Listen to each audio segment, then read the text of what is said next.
Torn came to me. I think composers, I'm sure there's a few composers, they're always curious how projects come to composers, and it was simply a matter of the creative director, Neil Glancy, and the director of production, Dave Prout, liked my music for BioShock. And so they reached out and they said, we have a really interesting game and we think we'd love to have you write the music. So it was an easy one. I didn't have to make any effort on this one.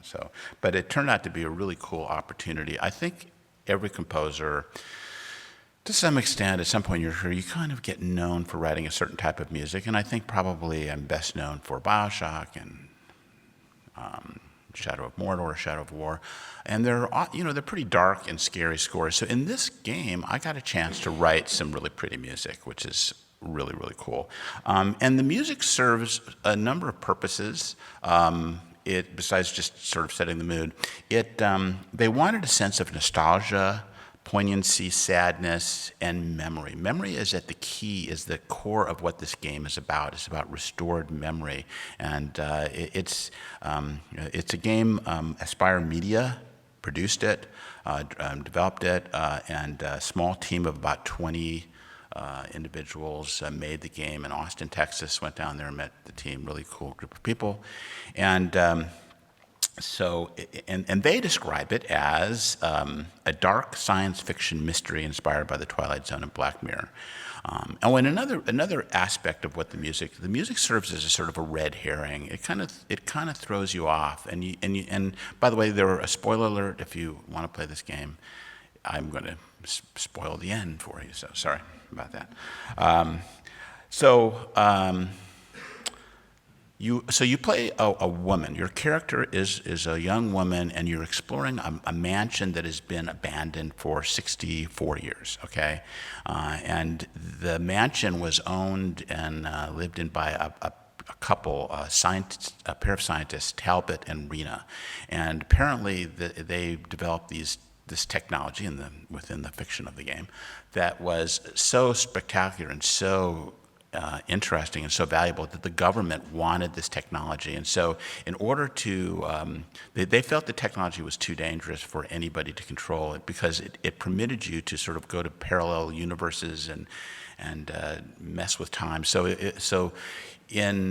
As they realized, Rena and Talbot realized that the government was coming, they went to this parallel universe called the In-Between, and Rena got through, but Talbot, the power was turned off, and only part of Talbot made it through. So his memory did not completely survive. So you as the player get a gravity tool, and this gravity tool permits you to navigate and pick things up across a room and solve puzzles as you go through this house, okay?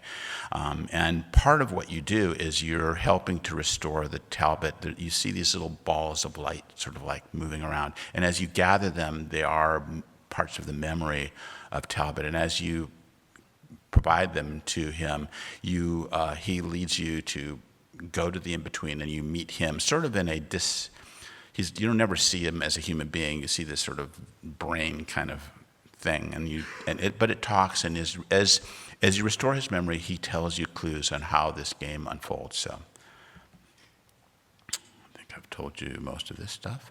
The ending is pretty dark, however, and unexpected. And as I said, the music sort of suggests a different kind of a world than, in fact, you are seeing as you move around.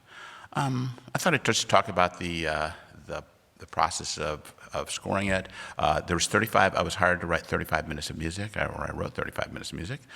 20 minutes was recorded with a live orchestra in Los Angeles at my favorite recording studio in the world, Fox Newman Scoring Stage.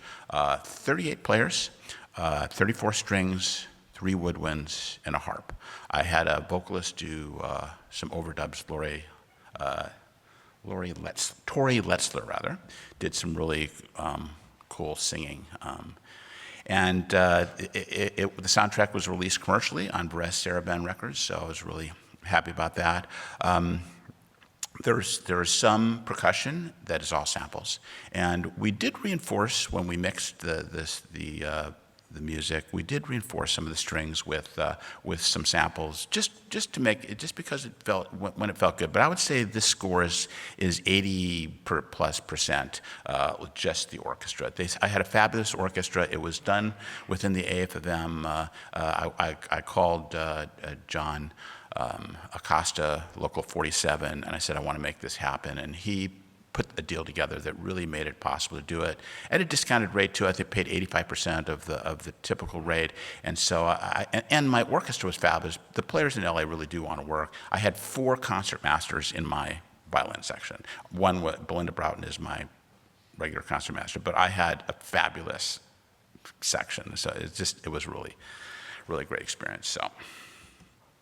So I'm going to play you this cue from the main title sequence. So as you first start the game, you see this. It's essentially it's like a cutscene, but in virtual reality. So you have free agency to sort of look around, but you will get these credits sort of come before you. This is not final, by the way. This is close to final visually, and it's spectacular in virtual reality. I have to say, at some point you'll go down this rabbit hole and you start moving really fast. And if you look around while you're doing that, it's just really amazing and cool. So.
So as you navigate this old mansion, you enter different rooms, and it's a cool place. And so they wanted reveals. They wanted music that just served as reveals and they only play once. So there's reveals for the master bedroom, the observatory, ballet room, nursery, dining room, and each one has its own story. Each one, and you discover the story of these rooms. They each have some significance, mostly emotional significance to the two people who live there. For instance, you go into the nursery, and they wanted to have children, but they never could. So you see this little bassinet that they had purchased and never could use. So that's the story of that room. And so these are pretty straight ahead, but then there is the conservatory, and here there is a little interactivity and just a layered cue. So basically you go into this room, and you'll see this in a second. I'll describe it when I get there. So here's a good example of entering a part of the house. This is the observatory, and as you solve some puzzles with your gravity tool, these doors open up and you hear this cue.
So it's kind of hard to imagine bad things happening in a house that you're pretty music in, right? So here's the valet's room, and the valet was an English valet, and as you walk around the room, you see little bits and pieces from his life, pictures of him in uniform, and so this is just, I kind of thought, okay, let's kind of go English on the music, and I thought maybe Ralph Vaughan Williams-ish or whatever. So this is the valet.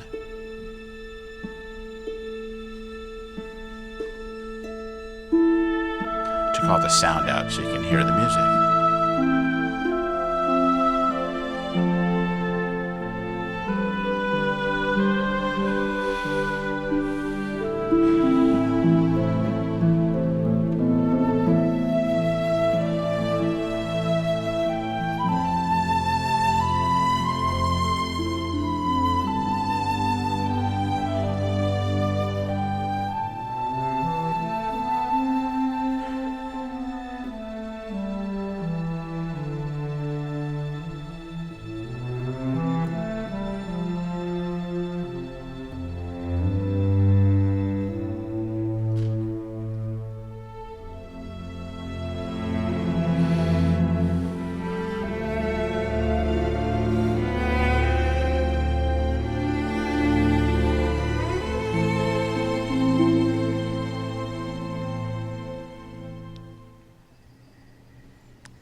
So here's the room. Here's a room where you have to solve a puzzle, and the music helps. Basically, you walk into this room. Here you will hear some sound of the wind flowing. So you go into this room, and the room has been abandoned for 64 years. And the leaves have poured into this room over the years. And so when you walk in, this fan turns on, and the leaves are just flowing around the room. And you have to solve a puzzle. And as you do, the fans slow down, and then the doors close. And eventually, the calm proceeds. And so this is me sort of mocking this up for you. This is not quite how it looks in the game, but pretty close. And so I just wrote a 3-layered leaf cues. The most intense version is Leaves Frantic, we called it. And the leaves are really, really busy and intense and driving, but nothing scary, you know. And then I deconstructed it and just created a 3-layer cue. And then there's a calm version. So there's a layer 1, most intense, calmer, and then calm.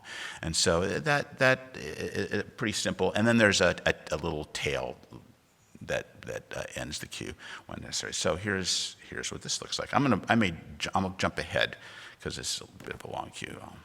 The way this loops. So as you open the room, tool.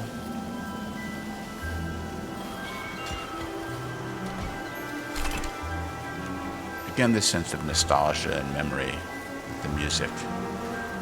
And you realize how that manipulates you as a player and ultimately the storyline.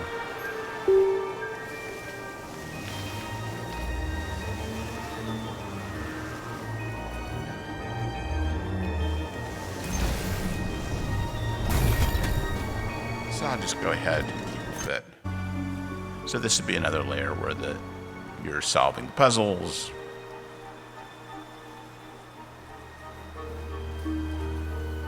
But all layers were recorded with live orchestra. And then here would be like the least. And they all, if you do something wrong, the fan could start going again, and then it'll crossfade up to frantic, you know.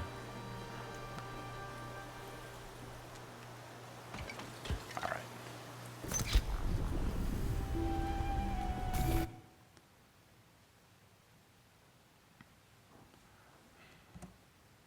So there are, as I mentioned earlier, there's 2 major characters in the game. Talbot, who you meet only in his disembodied form in the in-between universe, and then there's Rena. You never meet Rena. You're always looking for Rena. You're trying to help Talbot find Rena, but you never find her. And there's a reason for that, and you discover that in the very dark ending. Okay. So, but I wrote a theme for her, and this is the Rena theme. And I used the singer I thought kind of was her voice.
And you hear the Rena and Talbot theme in the main title sequence.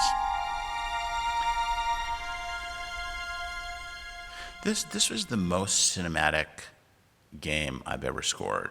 And I've always thought that VR, one of the potentials for VR, I mean, there's many, but one of them is to put a player into a film or like literally become part of a story. And this is the closest that I've ever seen or experienced, where you really feel like you are a character in an actual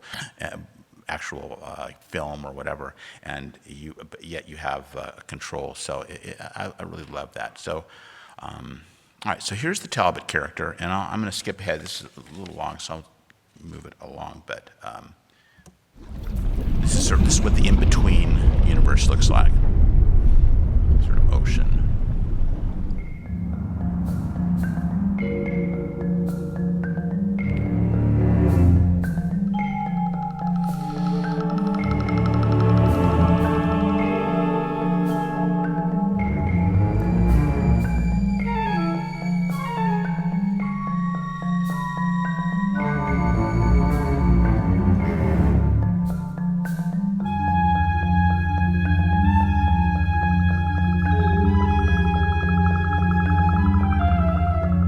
Soprano sax, one of my favorite instruments.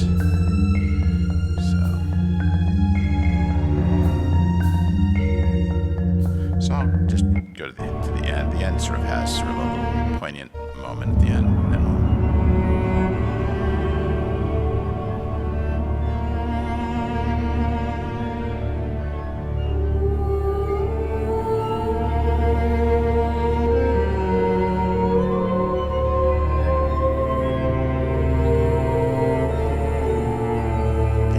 is really amazing in VR, I have to say. The artwork in this game is beautiful. All right. Whoops. I gotta skip ahead.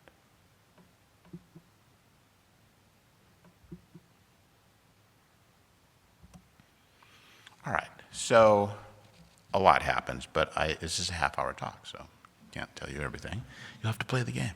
But this is the finale. So this is the spoiler. What you discover at the end of the game is that you have been manipulated. Your character, this woman, is actually being investigated for murder and murder of Rena, who is her wife in this fictitious world. And so in this future dystopian Black Mirror world, investigators can use these techniques to put people in another space and manipulate them to get them to admit their crimes. So that's really what's happened, and you discover this at this point in the game. And so from a perspective of scoring this scene, basically what you discover, or what my job was to take this nicely written scene, and the actors performed it, and they sent me the dialogue, and I scored the dialogue. I have never done that before, but it really is not much different than scoring a picture. You don't lose your ability to look around, but as you'll see in this, your character is tethered in a chair, and she can't really move. This is the interrogation chair, and the characters whose voice that you've thought was Talbot is in fact this investigator who's speaking to her and sort of kind of cluing her. And by the way, you've just admitted you committed murder and you're going to spend the rest of your life in jail, kind of thing, moment. So so basically I just scored this scene, and this is what it looks like. She wasn't my wife, was she, Patterson? No. Shh, it's all right. The quarantine in your mind has been lifted. You know the truth. It's time to admit it. To me, and to yourself. It hurts. I made up stories about Rena and about our life together. These were lies, but of course, she wasn't a lie. I can't explain. She was real. A woman with a full life ahead of her. I don't want to. Whose wife was she? Mine. She was my wife. That's right, Patterson. Very good. And what happened between the two of you? Don't make me say it. That's the beauty of this process. You don't have to talk about it. You don't have to confess. We already know. We saw everything. all the memories you've hidden in your mind. We recorded them all. Please let me out of this chair. I think you know I can't do that. You committed a crime, after all. A very serious one. No, no, no. What happened to Rena, Patterson? No. Just say it. It will go easier if you do. I can't. You can. Why, Patterson? Why is she dead?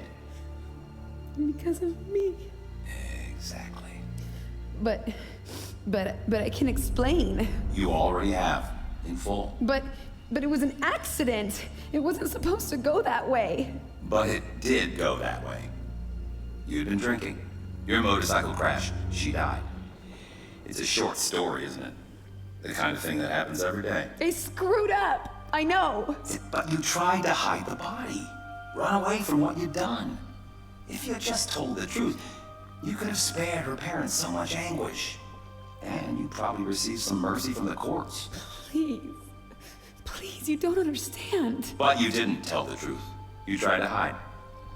We found you. You showed us the truth. And now you have to live with the consequences. If there's a crime, there has to be a punishment, too. The rich get justice in this world, Miss Patterson. And Rena's family was very, very rich.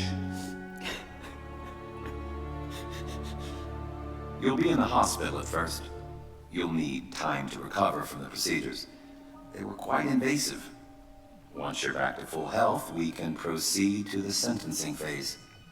Subconscious memories are admissible in the court of law now, you know. They're considered evidence. Rock solid, in fact. I don't understand. Oh, I think you do. You're a very smart girl. You'll have plenty of time to reflect on this.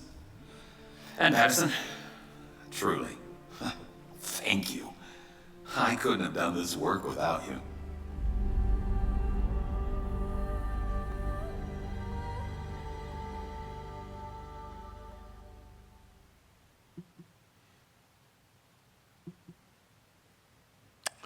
That's it. So questions?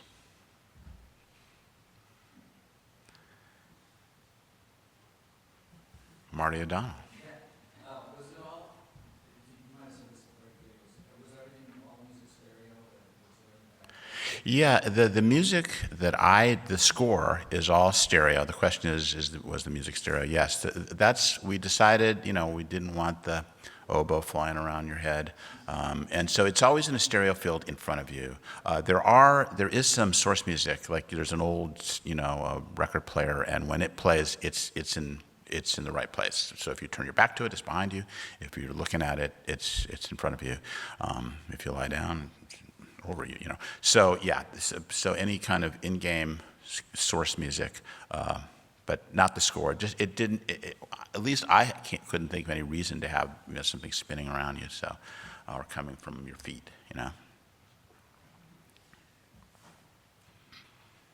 Anybody else have a question? Yes. Just knowing the final ends to the story inform how you scored everything leading up to there, or was it more kind of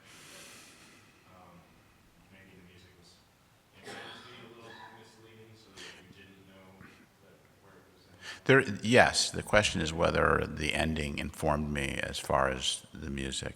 Yes, of course it did, but remember what I said, this is about memory, and it's about manipulating this character that you play into thinking everything is okay, and not, if everything is, frightening, then it wouldn't be successful. And plus, the music also serves as this sort of nostalgia and sense of restoring memory, because that's what you're trying to do within the game. So it's like a game within a game kind of situation. So yes, and it was obviously had a discussion with creative director Neil about how these scenes should be played. So, and I played more the pretty music because I like it, But there's a few moments. There's actually some moments that are frightening in the game and scary, and puzzles that you have to work through that are very stressful. And those did get appropriate music. So it wasn't like, you weren't playing Jeopardy. You were playing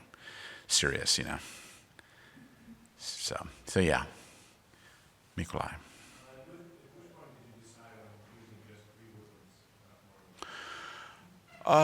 Well, just as.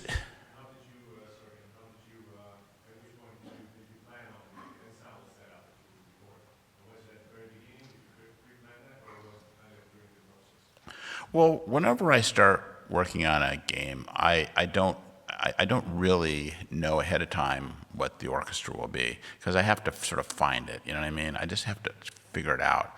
I mean, the beauty of samples is that if you decide to use a sarrusophone in one cue, you could use the sample on that one cue and then not have to hire a sarrusophone.